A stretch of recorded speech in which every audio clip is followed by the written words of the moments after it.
दोस्तों एक बार फिर से हम आपके लिए IBPS PO form fill up 2026 apply online process की अपडेट लेके आ चुके हैं। किस तरह से आप IBPS PO MT के 6715 खाली पदों के लिए अपने फॉर्म अप्लाई कर सकते हो। स्टेप बाय स्टेप कंप्लीट जानकारी आपको इस वीडियो में दी जाएगी। लास्ट डेट की न्यू अपडेट है, अंतिम मौका है, केवल एक दिन शेष रह गया है, तो आप जल्द से जल्द अपना फॉर्म अप्लाई कर ले। अंतिम समय में फॉर्म भरते समय अगर आपके सामने कोई भी टेक्निकल डिफिकल्टी आ रही है, कोई भी टेक्निकल प्रॉब्लम आ रही है, तो उसका हल भी आपको इस वीडियो में मिल जाएगा। फॉर्म अप्लाई करते समय आपको कोई भी ऐसी गलती या फिर मिस्टेक नहीं करनी होगी जिसकी वजह से आपका फॉर्म भी रिजेक्ट हो सकता है। आवेदन करते समय आप अपना रजिस्ट्रेशन कैसे करोगे, कैसे आपको बेसिक इन्फॉर्मेशन क्वालिफिकेशन की डिटेल फिल करनी होगी, डॉक्यूमेंट सिग्नेचर आपको कैसे और कितने केबी में अपलोड करने होंगे, कैसे आप अपना लाइव फोटो कैप्चर करोगे, फीस पेमेंट करते हुए रजिस्ट्रेशन से लेकर प्रिंट तक आप कैसे अपना फॉर्म फिल करोगे। कंप्लीट जानकारी के लिए आपको ये वीडियो शुरू से लेके एंड तक बिना स्किप किए हुए देखनी होगी। इस वीडियो को पूरा देखने पर ही आपके सभी सवाल और डाउट क्लियर होंगे। तो चलिए दोस्तों, बिना कोई वक्त गंवाए शुरू करते हैं IBPS PO MT 16 form fill up की पूरी जानकारी। फॉर्म भरने से पहले आपको सबसे पहले हमारी वेबसाइट IND सरकारी नौकरी के इस पेज पर विजिट करना होगा, जिसका लिंक आपको नीचे description plus first comment box में मिल जाएगा। और हमारे इस पेज पर विजिट करके आप यहां से IBPS PO MT का फॉर्म अप्लाई कर सकते हो। Institute of banking personal selection IBPS की ओर से PO MT का नोटिफिकेशन रिलीज कर रखा है। 6715 वैकेंसीज है। लास्ट डेट की न्यू अपडेट है, अंतिम मौका है, केवल एक दिन शेष रह गया है। ऑनलाइन आवेदन करने की अंतिम तिथि 21 जुलाई 2026 है। 48,480 से 85,920 सैलरी है। बैचलर डिग्री से आप अप्लाई कर सकते हो। 20 से 30 वर्ष आयु सीमा है। जनरल OBC WS के लिए 850 रुपये फीस है। SC ST PH के लिए 175 है, जो कि आप ऑनलाइन मोड से पेमेंट कर सकते हो।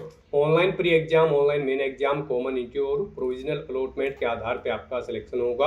ऑनलाइन आप ऑल इंडिया से अप्लाई कर सकते हो। IBPS.in पोर्टल से इसकी ऑफिशियल वेबसाइट है। इंपोर्टेंट लिंक सेक्शन के अंतर्गत ऑफिशियल नोटिफिकेशन PDF लिंक पर क्लिक करके आप इसके PDF डाउनलोड कर सकते हो। यहाँ पर आप इंपोर्टेंट डेट चेकआउट कर ले।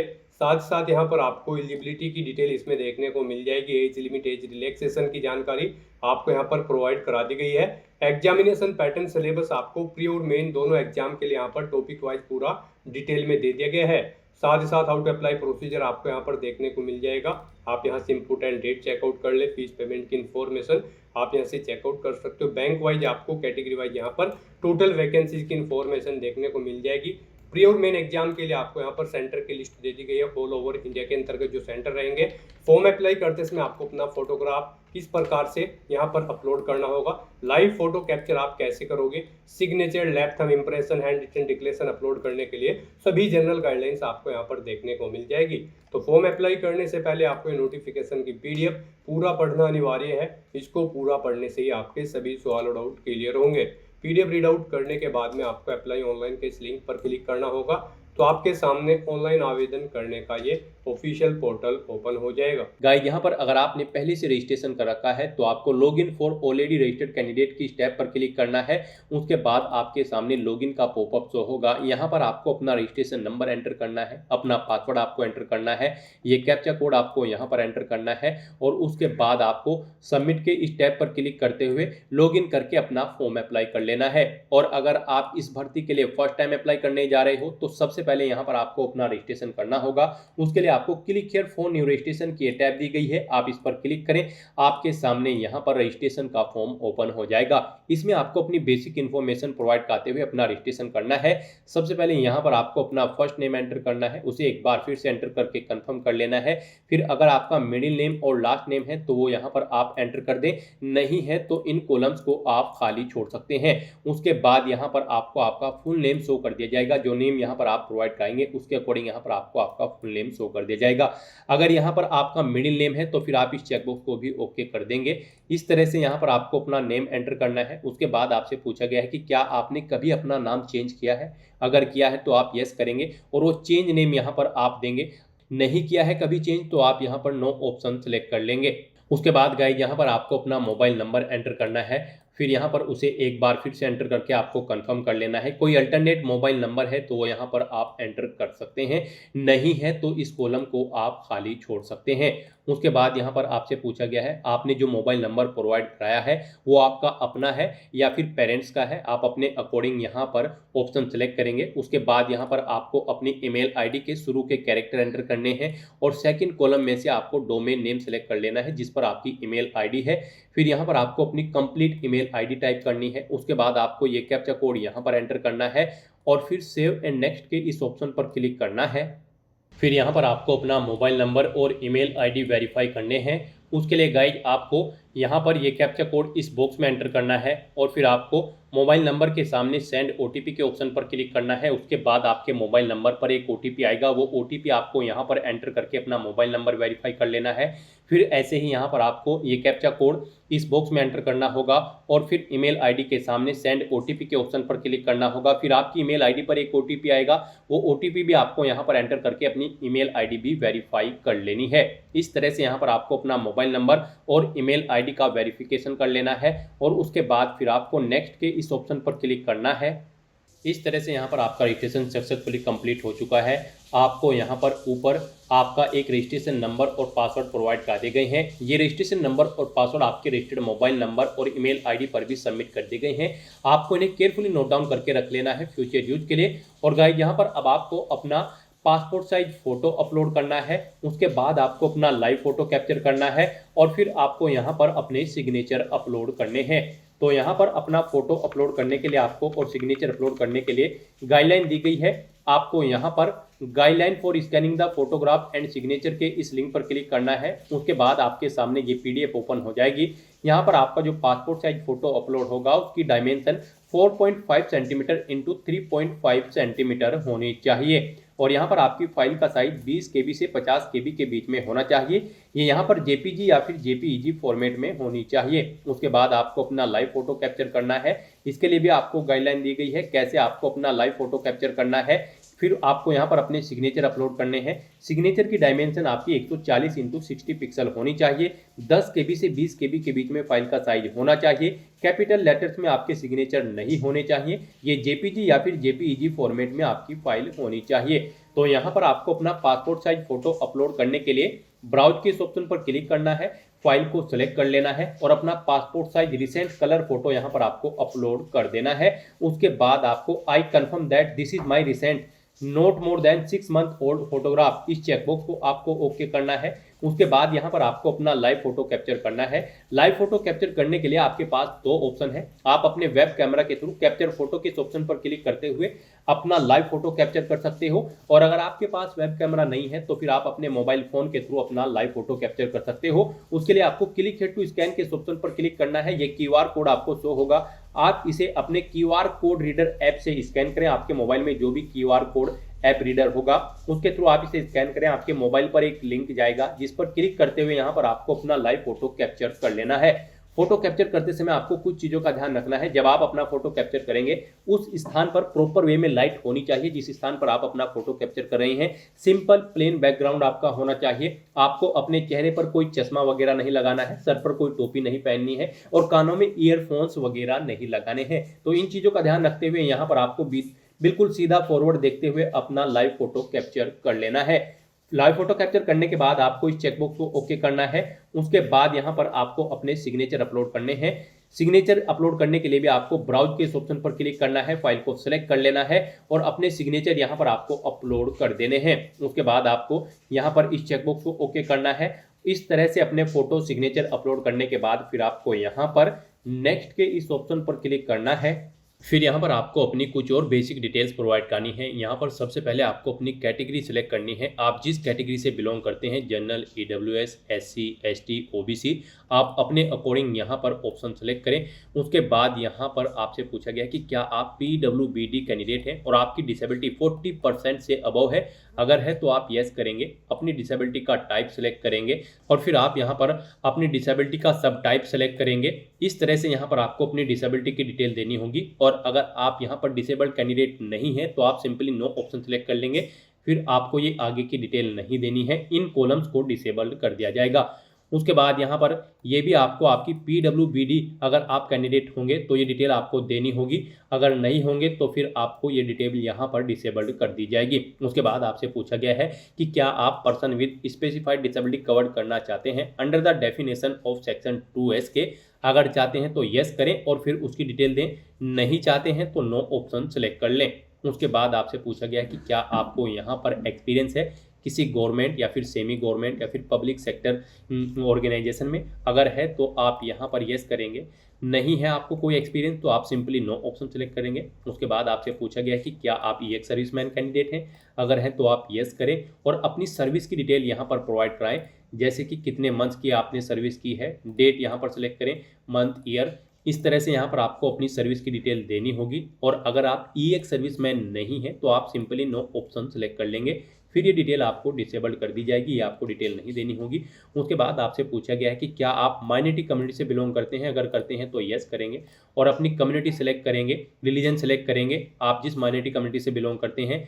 नहीं करते हैं तो आप नो ऑप्शन सेलेक्ट कर लेंगे और फिर यहाँ पर आपको अपना रिलीजन सेलेक्ट कर लेना है। उसके बाद यहाँ पर आपसे पूछा गया है कि क्या आप इससे पहले भी IBPS CWE CRP के एग्जाम POMT में पार्टिसिपेट किए हैं। इससे पहले जो एग्जाम हुए हैं IBPS POMT के, जैसे कि 1 2 3 4 5 6 7 8 9 10 जो एग्जाम हुए हैं, उनमें से आपने किसी में पार्टिसिपेट किया है। अगर किया है तो आप यस करेंगे और फिर यहाँ पर बताएंगे कितनी बार आपने यहाँ पर IBPS POMT के एग्जाम में इससे पहले पार्टिसिपेट किया है। 1 2 3 कितनी बार आपने पार्टिसिपेट किया है और कौन कौन से एग्जाम में आपने पार्टिसिपेट किया है, उस एग्जाम का नाम यहाँ पर आप सिलेक्ट कर लेंगे। और अगर आपने इससे पहले IBPS POMT के किसी भी एग्जाम में पार्टिसिपेट नहीं किया है तो आप सिंपली नो ऑप्शन सेलेक्ट कर लेंगे। उसके बाद यहाँ पर आपको अपनी अप्रेंटिसशिप की डिटेल प्रोवाइड करनी है। आपने यहाँ पर अप्रेंटिसशिप की ट्रेनिंग ले रखी है किसी पब्लिक सेक्टर बैंक या फिर स्टेट बैंक ऑफ इंडिया या फिर BFSI सेक्टर में। अगर ले रखी है तो आप यस करेंगे और फिर यहाँ पर बताएंगे किस बैंक या फिर BFSI सेक्टर में आपने ट्रेनिंग ली है, कितने पीरियड से कितने पीरियड तक आपने ट्रेनिंग ली है। यहाँ पर फिर आपको अपनी HRMS ID एंटर करनी होगी और आपने क्या यहाँ पर NATS के पोर्टल पर अपना रजिस्ट्रेशन कर रखा है। अगर कर रखा है तो आप यस करेंगे और फिर यहाँ पर आप अपना NATS का जो नंबर है वो यहाँ पर आप एंटर कर देंगे। और गाइज अगर आपने अप्रेंटिसशिप की ट्रेनिंग नहीं ले रखी है तो आपको सिंपली यहाँ पर नो ऑप्शन सेलेक्ट कर लेना है और फिर आपको ये डिटेल नहीं देनी होगी, बस आपको बताना होगा कि क्या आपने NATS के पोर्टल पर अपना रजिस्ट्रेशन कर रखा है। अगर कर रखा होगा तो आप यहाँ पर यस ऑप्शन सेलेक्ट करेंगे, अपना NATS का रजिस्ट्रेशन नंबर यहाँ पर एंटर करेंगे। और अगर आपने इस पर भी अपना रजिस्ट्रेशन नहीं कर रखा है तो आप सिंपली यहाँ पर नो ऑप्शन सेलेक्ट कर लेंगे, फिर आपको अपना रजिस्ट्रेशन नंबर नहीं देना होगा। उसके बाद यहाँ पर आपको अपनी नेशनलिटी सेलेक्ट कर लेनी है। फिर यहाँ पर आपको अपने एग्जाम सेंटर सेलेक्ट करने हैं। पहले यहाँ पर आप स्टेट सेलेक्ट करें, उसके बाद यहाँ पर आपको स्टेट कोड ऑटोमेटिकली आपके स्टेट के अकॉर्डिंग फेच करके शो कर दिया जाएगा। फिर यहाँ पर आपको अपने प्री एग्जाम सेंटर सेलेक्ट करने हैं। 2 एग्जाम सेंटर यहाँ पर आपको प्री एग्जाम के लिए सिलेक्ट कर लेने हैं। उसके बाद आपको अपने मेन एग्जाम के लिए एग्जाम सेंटर सेलेक्ट कर लेने हैं। इनके लिए भी आपको 2 चॉइसेस दी गई है, आप 2 मेन एग्जामिनेशन सेंटर सेलेक्ट करें। उसके बाद यहाँ पर आपको इस चेकबॉक्स को ओके करना है और अपनी ID की डिटेल यहाँ पर प्रोवाइड करनी है। यहाँ पर आप एग्जाम टाइम के दौरान कौन सी ID शो करेंगे वो यहाँ पर आप सिलेक्ट करें, उसका नंबर यहाँ पर आप एंटर कर दें। फिर आपको अपनी कुछ और पर्सनल डिटेल देनी है। यहाँ पर आपको अपनी डेट ऑफ बर्थ सेलेक्ट करनी है, पहले डे फिर मंथ और फिर ईयर। उसके बाद यहाँ पर आपको अपना जेंडर सेलेक्ट कर लेना है, मेल फीमेल या फिर ट्रांसजेंडर। फिर आपको अपना मैरिटल स्टेटस सेलेक्ट करना है, आप मैरिड हो या फिर अनमैरिड हो या फिर विडोवर हो, आप अपने अकॉर्डिंग ऑप्शन सेलेक्ट करें। फिर यहाँ पर आपको अपना आधार नंबर एंटर करना है, उसके बाद आपको अपना पैन कार्ड नंबर यहाँ पर एंटर करना है। फिर आपसे पूछा गया है कि क्या आप जुड़वा भाई बहन हैं, अगर हैं तो आप यस करेंगे। और फिर यहाँ पर आपसे पूछा गया है आप ट्विन जुड़वा है, ट्रिपल है या फिर मल्टीपल है, आप अपने अकॉर्डिंग यहाँ पर ऑप्शन सेलेक्ट कर लेंगे। और फिर यहाँ पर आपसे पूछा गया है कि क्या ये भी आपके साथ इसी एग्जाम में पार्टिसिपेट करने जा रहे हैं IBPS POMT 16 में। अगर करने जा रहे हैं तो आप यस करेंगे और फिर यहाँ पर उनका जेंडर सेलेक्ट करते हुए उनके नाम एंटर करेंगे, उनके ID प्रूफ यहाँ पर आप देंगे। और अगर आप जुड़वा भाई बहन नहीं है तो आप सिंपली यहाँ पर नो ऑप्शन सेलेक्ट करेंगे, फिर आपको आगे की डिटेल नहीं देनी होगी। उसके बाद यहाँ पर आपको अपने फादर का नाम एंटर करना है, फिर आपको अपनी मदर का नाम एंटर करना है। मैरिड होंगे तो आपको यहाँ पर अपने हस्बैंड या वाइफ का नाम एंटर करना होगा। फिर ऐसे ही यहाँ पर आपको अपने फादर का नाम एक बार फिर से एंटर करके कंफर्म कर लेना है, मदर का नाम भी आपको एक बार फिर से एंटर करके कंफर्म कर लेना है। ऐसे ही आप अपने हस्बैंड या वाइफ का नाम भी यहाँ पर एंटर करके कंफर्म कर लेंगे अगर आप मैरिड होंगे। इस तरह से यहाँ पर आपको अपनी पर्सनल डिटेल देनी है। फिर यहाँ पर आपसे पूछा गया है कि क्या आपका नाम और आपके फादर का नाम सेम है। अगर सेम होगा तो आपको इस चेकबॉक्स को ओके करना होगा, ये ऑप्शन आपको इनेबल कर दिया जाएगा, और अगर नहीं होगा तो आपके सामने ये ऑप्शन डिसेबल्ड कर दिया जाएगा। उसके बाद यहाँ पर आपको अपना कोरोस्पोंडेंस एड्रेस एंटर करना है। यहाँ पर आप अपना कोरोस्पोंडेंस एड्रेस एंटर करें। फिर यहाँ पर आपको अपना परमानेंट एड्रेस एंटर करना है। यहाँ पर आप अपना परमानेंट एड्रेस एंटर करें, और अगर आपका परमानेंट एड्रेस आपके कोरोस्पोंडेंस एड्रेस के अकॉर्डिंग सेम है तो आप same as address for correspondence में इस चेकबॉक्स को ओके कर दें। ऑटोमेटिकली आपका परमानेंट एड्रेस आपके कोरोस्पोंडेंस एड्रेस के अकॉर्डिंग यहाँ पर फिल हो जाएगा। इस तरह से यहाँ पर आपको अपने एड्रेस की डिटेल देनी है। उसके बाद आपको जीएसटी इनवॉइसिंग एड्रेस सेलेक्ट कर लेना है। यहाँ पर आप इस भर्ती प्रोसेस के दौरान किस एड्रेस पर कम्युनिकेट करना चाहते हैं, अपने कोरोस्पोंडेंस एड्रेस या फिर परमानेंट एड्रेस पर, आप अपने अकॉर्डिंग ऑप्शन सेलेक्ट कर लेंगे। फिर यहाँ पर आपको आपकी कैटेगरी के अकॉर्डिंग एप्लीकेशन फीस का अमाउंट देखने को मिल जाएगा। इस तरह से यहाँ पर आपको अपनी सभी डिटेल्स प्रोवाइड करने के बाद वैलिडेट योर डिटेल के इस ऑप्शन पर क्लिक करके अपनी सभी डिटेल्स ऊपर दी गई वैलिडेट कर लेनी है, और उसके बाद फिर आपको सेव एंड नेक्स्ट के इस ऑप्शन पर क्लिक करना है। फिर यहाँ पर आपको अपनी क्वालिफिकेशन, एक्सपीरियंस और लैंग्वेजेस की डिटेल प्रोवाइड करनी है। गाइस, यहाँ पर IBPS PO MT 16 की इस भर्ती में पार्टिसिपेट करने के लिए आपका ग्रेजुएट डिग्री पास आउट होना जरूरी है किसी वेल रिकॉग्नाइज्ड यूनिवर्सिटी से, किसी भी रिलेवेंट डिसिप्लिन के अंतर्गत। तो यहाँ पर अब आपको अपनी क्वालिफिकेशन की डिटेल देनी है। सबसे पहले यहाँ पर आपको अपनी 10वीं क्लास की डिटेल प्रोवाइड करनी है। इसमें आपको सबसे पहले बोर्ड का नाम देना है, किस बोर्ड से आपने अपनी 10वीं क्लास पास आउट की है। उसके बाद यहाँ पर आपको पासिंग डेट सेलेक्ट कर लेनी है, कब आपने अपनी 10वीं क्लास पास आउट की है। फिर आपने कितने % मार्क्स 10वीं में ऑब्टेन किए हैं वो आपको एंटर करने हैं। उसके बाद यहाँ पर आपको अपनी ग्रेजुएशन की डिटेल प्रोवाइड करनी है। यहाँ पर आपको बोर्ड या यूनिवर्सिटी या फिर इंस्टीट्यूट का नाम देना है जिससे आपने अपनी ग्रेजुएशन की है। तो यहाँ पर आप यूनिवर्सिटी का नाम देंगे जिससे आपने अपनी ग्रेजुएशन पास आउट की है।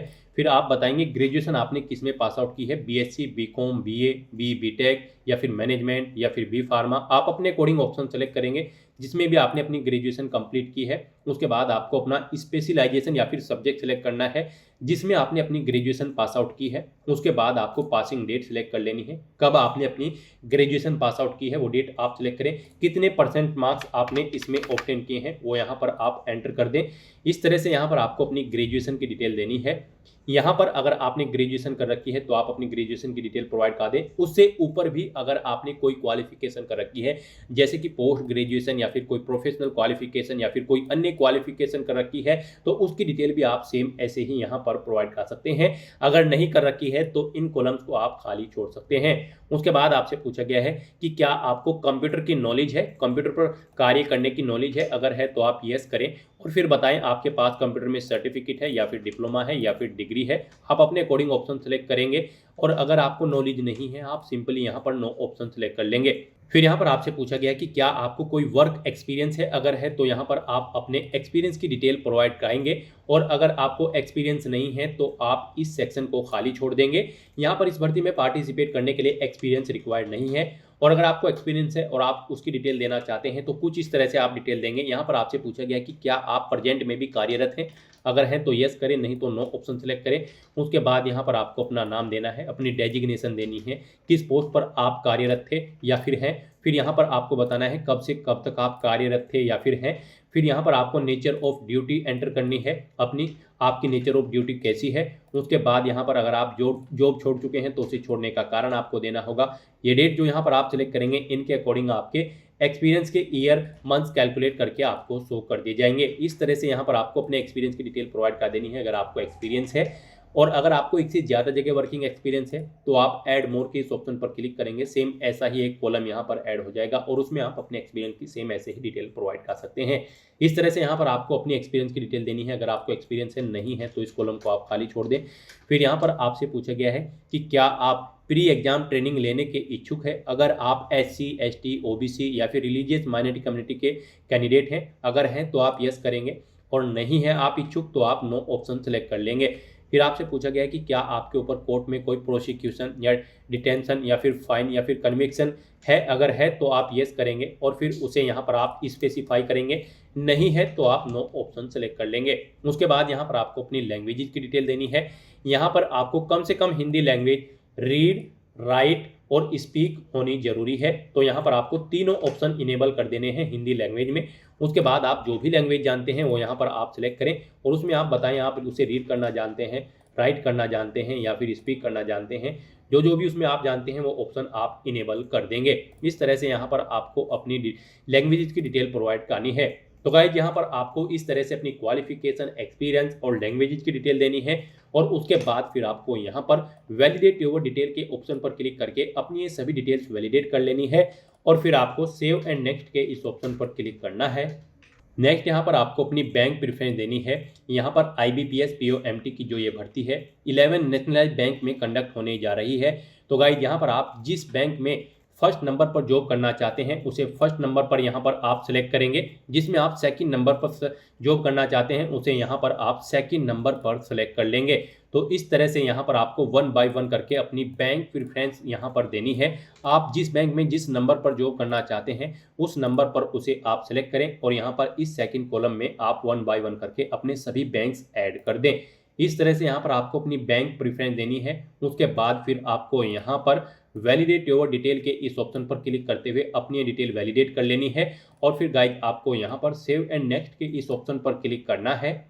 नेक्स्ट यहाँ पर आपने पीछे अब तक जो अपने एप्लीकेशन फॉर्म में डिटेल प्रोवाइड कराई है उसका पूरा प्रीव्यू आपको शो कर दिया गया है। आपको सभी डिटेल्स केयरफुली चेकआउट करनी है। इस पेज को नीचे स्क्रॉल करना है, डिक्लेरेशन सेक्शन में इन डिटेल्स को रीड आउट कर लेना है, आई एग्री के इस चेकबॉक्स को ओके करना है। यहाँ पर आपका नाम सेम है अगर आपके आईडी प्रूफ के अकॉर्डिंग, यानी कि आपके आईडी प्रूफ में जो आपका नाम है क्या वही नाम यहाँ पर आपने फिल किया है, तो आप इस चेकबॉक्स को ओके करेंगे और अगर चेंजेज है तो फिर आप इस सेकंड चेकबॉक्स को ओके कर लेंगे। इस तरह से यहाँ पर आपको अपनी डिटेल देनी है और आपकी अगर यहाँ पर एप्लीकेशन फॉर्म में जो आपने डिटेल अब तक प्रोवाइड कराई है कोई मिस्टेक है तो आप बैक बटन पर क्लिक करके एडिट कर सकते हैं और अगर सभी चीज़ें ओके हैं तो बस गाइड आपको अब यहाँ पर कंप्लीट रजिस्ट्रेशन के इस ऑप्शन पर क्लिक करना है। नेक्स्ट यहाँ पर आपको अपने डॉक्यूमेंट अपलोड करने हैं। गाइड यहाँ पर आपको अपना left thumb impression, handwritten declaration document और अपना 10वीं क्लास का सर्टिफिकेट या फिर मार्कशीट आपको अपलोड करनी है, या फिर इसके इक्विवेलेंट अगर आपने कोई क्वालिफिकेशन कर रखी है तो उसका सर्टिफिकेट या फिर आपको मार्कशीट अपलोड कर देने हैं। इनके लिए भी आपको गाइडलाइन दी गई है। आपको यहाँ पर गाइडलाइन फॉर डॉक्यूमेंट अपलोड के इस लिंक पर क्लिक करना है।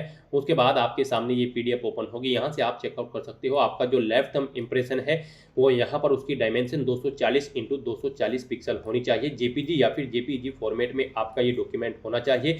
20 KB से 50 KB के बीच में इस डॉक्यूमेंट का साइज होना चाहिए, फाइल का साइज होना चाहिए। और जो आप अपना handwritten declaration document upload करेंगे वो भी यहाँ पर JPG या फिर JPEG फॉर्मेट में होना चाहिए। डायमेंशन उसकी 800x400 पिक्सल होनी चाहिए। यहाँ पर फाइल का साइज 50 KB से 100 KB के बीच में होना चाहिए। यहाँ पर आपको इंग्लिश में अपना ये डॉक्यूमेंट रेडी करना है। इंग्लिश लैंग्वेज में आपको अपना हैंड रिटन डिक्लेरेशन बनाना है। कैपिटल लेटर्स उसमें नहीं होने चाहिए। कुछ इस फॉर्मेट में यहाँ पर आपको अपना ये डॉक्यूमेंट रेडी करना है। उसके बाद यहाँ पर आपके जो 10वीं क्लास का सर्टिफिकेट या फिर इसके इक्विवेलेंट सर्टिफिकेट या फिर मार्कशीट अपलोड होंगे वो यहाँ पर आपके PDF फॉर्मेट में होने चाहिए। 500 KB से कम उनका फाइल का साइज होना चाहिए। तो यहाँ पर अपने इन डॉक्यूमेंट्स को अपलोड करने के लिए गाइड आपको चूज फाइल के ऑप्शंस पर क्लिक करना है, फाइल को सिलेक्ट कर लेना है और 1 बाय 1 करके आपको अपना left thumb impression, handwritten declaration document और 10वीं क्लास का सर्टिफिकेट या फिर मार्कशीट आपको अपलोड कर देने हैं। उसके बाद आपको इस चेकबॉक्स को ओके करना है कि आपने ये डॉक्यूमेंट अपलोड कर दिए हैं और ये वैलिड है। फिर यहाँ पर आपसे पूछा गया है कि क्या आप अपना नाम, date of birth, mobile number, gender, Aadhaar number, SSC यानी कि 10वीं या फिर ग्रेजुएशन की डिटेल अपने डिजी लॉकर अकाउंट से फैच करके यहाँ पर प्रोवाइड करना चाहते हैं। अगर चाहते हैं तो आप येस के इस ऑप्शन पर क्लिक करेंगे और अपने डिजी लॉकर अकाउंट की प्रोसेस यहाँ पर कंप्लीट करते हुए अपनी डिटेल प्रोवाइड कर देंगे। और अगर नहीं चाहते हैं आप इसके थ्रू फैच करना तो फिर यहाँ पर आप नो ऑप्शन पर क्लिक करेंगे। उसके बाद आप ये कैप्चा कोड यहाँ पर एंटर करेंगे और फिर गाइड सेव एंड नेक्स्ट के इस ऑप्शन पर क्लिक कर देंगे। फिर यहाँ पर आपको अपना फीस पेमेंट करना है। गाइड यहाँ पर जनरल, OBC, EWS के लिए 850 रुपये एप्लीकेशन फीस है और SC, ST, PH कैंडिडेट के लिए 175 रुपये एप्लीकेशन फीस यहाँ पर तय की गई है। आपको आपकी कैटेगरी के अकॉर्डिंग यहाँ पर एप्लीकेशन फीस का अमाउंट देखने को मिल जाएगा। अगर आप यहाँ पर अपने एप्लीकेशन फॉर्म का प्रिंट आउट लेना चाहते हैं तो एप्लीकेशन प्रिंट के ऑप्शन पर क्लिक करके आप अपने फॉर्म का यहाँ से प्रिंट आउट भी ले सकते हैं। और गाइड यहाँ पर अब आपको अपना फीस पेमेंट करने के लिए बिल डेस्क या फिर CC एवेन्यू किसी एक का यूज करते हुए फीस पेमेंट करना है। तो यहाँ पर आप अपनी चॉइस के अकॉर्डिंग कोई भी ऑप्शन सेलेक्ट करें। बिल डेस्क यहाँ पर आपके लिए बेस्ट ऑप्शन रहेगा। आप बिल डेस्क के इस ऑप्शन पर क्लिक करें। उसके बाद आप ये कैप्चा कोड यहाँ पर एंटर करें और फिर गाइड आप यहाँ पर सबमिट के इस ऑप्शन पर क्लिक कर दें। फिर आपके सामने फीस पेमेंट का ये इंटरफेस ओपन होगा। गाइस यहाँ पर फीस पेमेंट करने के लिए आपके पास मल्टीपल ऑप्शन है। आप debit card, credit card, net banking, UPI या फिर वॉलेट के माध्यम से अपना फीस पेमेंट कर सकते हो। यहाँ पर आपके लिए सबसे बेस्ट और इजी ऑप्शन यूपीआई का रहेगा, तो आप यूपीआई के इस ऑप्शन पर क्लिक करें। उसके बाद आपको यहाँ पर शो क्यूआर के इस ऑप्शन पर क्लिक करना है। ये क्यूआर कोड आपको शो होगा, आप इसे अपने यूपीआई से स्कैन करें और अपना फीस पेमेंट कर दें। सक्सेसफुली फीस पेमेंट करते ही यहाँ पर आपके एप्लीकेशन फॉर्म की सभी टास्क कंप्लीट हो जाएगी, आपका फॉर्म सबमिट हो जाएगा। फिर आपको अपने फॉर्म का एक हार्ड कॉपी या फिर सॉफ्ट कॉपी प्रिंट आउट ले लेना है फ्यूचर यूज के लिए, फ्यूचर रेफरेंस के लिए। तो दोस्तों ऐसे आप IBPS PO MT 16 की इस भर्ती के लिए अपने फॉर्म अप्लाई कर सकते हो बिना कोई मिस्टेक किए हुए। आज की इस वीडियो में बस इतना ही। आई होप ये वीडियो आपको पसंद आई होगी। अगर पसंद आई हो तो इसे लाइक और शेयर करें, चैनल पर नए हो तो इसे सब्सक्राइब कर लें। Thanks for watching.